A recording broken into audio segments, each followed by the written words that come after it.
तो बिहार के रुझानों पर बड़ी खबर लगातार बिहार में एआईएमआईएम 6 सीट पर आगे चल रही है।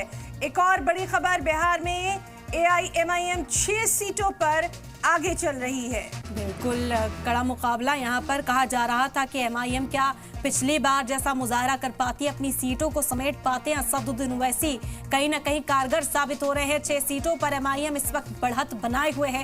हालांकि जो फासला है वो बहुत कम है, इसी वजह से कभी कोई ऊपर कभी कोई नीचे नजर आ रहा है, लेकिन एमआईएम के लिए रिकॉर्ड अच्छा दिखाई दे रहा है। एमआईएम इस वक्त 6 सीटों पर बढ़त बनाए हुए हैं। वैशाली से भी महागठबंधन को बड़ा झटका लग गया। इस वक्त अहम जानकारी आप तक पहुंचा रहे हैं।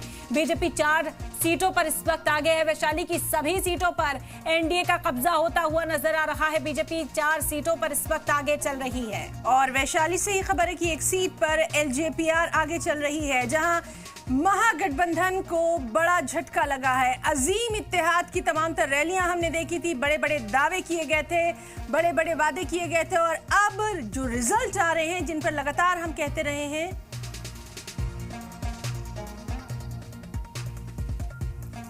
और हमारे साथ खास मेहमान सीनियर पॉलिटिकल एनालिस्ट शिवाजी सरकार लगातार मौजूद हैं।